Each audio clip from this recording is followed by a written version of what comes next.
नमस्कार दोस्तों, ओम नमः शिवाय, हर हर महादेव। दोस्तों स्वागत है आपका हमारे इस YouTube चैनल। दोस्तों आज हम आपको बताने वाले हैं कब है होलिका दहन, पूजा विधि एवं शुभ मुहूर्त। दोस्तों आइए जानते हैं श्री जया किशोरी जी के शब्दों में, जानिए होलिका दहन का मुहूर्त और पूजा विधि। होली एक सांस्कृतिक, धार्मिक और पारंपरिक त्योहार है। पूरे भारत में इसका अलग ही जश्न और उत्साह देखने को मिलता है।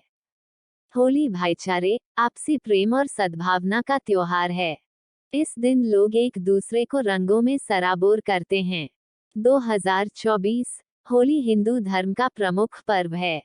बसंत का महीना लगने के बाद से ही इसका इंतजार शुरू हो जाता है।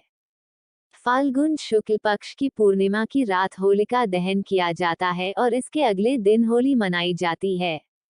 हिंदू धर्म के अनुसार होलिका दहन को बुराई पर अच्छाई की जीत का प्रतीक माना गया है। होली एक सांस्कृतिक, धार्मिक और पारंपरिक त्योहार है। पूरे भारत में इसका अलग ही जश्न और उत्साह देखने को मिलता है। होली भाईचारे, आपसी प्रेम और सद्भावना का त्योहार है। इस दिन लोग एक दूसरे को रंगों में सराबोर करते हैं। घरों में गुझिया और पकवान बनते हैं। लोग पूर्णिमा तिथि फाल्गुन पूर्णिमा को होलिका दहन और इसके अगले दिन होली मनाई जाती है। इस साल फाल्गुन पूर्णिमा तिथि 24 मार्च को सुबह 09:54 से शुरू होगी। वहीं इस तिथि का समापन अगले दिन यानी 25 मार्च को दोपहर 12:29 पर होगा। एक दूसरे के घर जाकर रंग गुलाल लगाते हैं और होली की शुभकामनाएं देते हैं। ऐसे में आइए जानते हैं इस साल होली की सही तारीख और शुभ मुहूर्त क्या है। होलिका दहन 2024 24 मार्च को होलिका दहन है। इस दिन होलिका दहन के लिए शुभ मुहूर्त देर रात 11:13 से लेकर 12:27 तक। होलिका दहन पूजा की विधि। होलिका दहन की पूजा करने के लिए सबसे पहले स्नान करना जरूरी है। स्नान के बाद होलिका की पूजा वाले स्थान पर उत्तर या पूरब दिशा की ओर मुंह करके बैठ जाएं। पूजा करने के लिए गाय के गोबर से होलिका और प्रहलाद की प्रतिमा बनाएं। वहीं पूजा की सामग्री के लिए रोली, फूल, फूलों की माला, कच्चा सूत, गुड़, साबुत हल्दी, मूंग, बताशी, गुलाल, नारियल, 5 से 7 तरह के अनाज और एक लोटे में पानी रख लें। इसके बाद इन सभी पूजन सामग्री के साथ पूरे विधि विधान से पूजा करें। मिठाइयाँ और फल चढ़ाएं। होलिका की पूजा के साथ ही भगवान नरसिंह की भी विधि विधान से पूजा करें और फिर होलिका के चारों ओर 7 बार परिक्रमा करें। ऐसे में होलिका दहन के लिए आपको कुल 1 घंटे 14 मिनट का समय मिलेगा।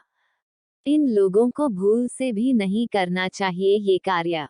एक होली से कुछ दिन पहले लोग लकड़ी, उपले और झाड़ को एक जगह इकट्ठा करते हैं और होलिका दहन की रात इन चीजों को अग्नि के हवाले कर देते हैं।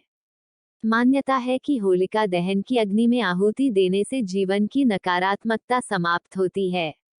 देखना चाहिए होलिका दहन, भविष्य में होती है परेशानी। 2 नवविवाहित लड़कियां न देखें होलिका दहन। मान्यताओं के अनुसार जिन लड़कियों की नई शादी हुई है उन्हें जलती हुई होलिका नहीं देखनी चाहिए। नवविवाहित स्त्रियों को शादी के बाद पहली होली पर होलिका दहन देखना और इसकी पूजा करना अशुभ माना जाता है। क्यों नहीं देखनी चाहिए जलती हुई होलिका?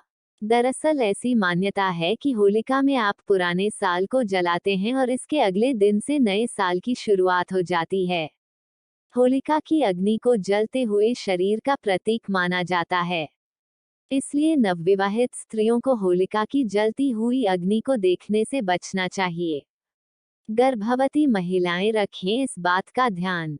होलिका दहन की रात होलिका को अग्नि के हवाले करने से पहले इसकी पूजा और परिक्रमा की जाती है, लेकिन गर्भवती महिलाओं को होलिका की परिक्रमा नहीं करनी चाहिए। ऐसा करना गर्भ में पल रहे शिशु के स्वास्थ्य के लिए अच्छा नहीं होता है।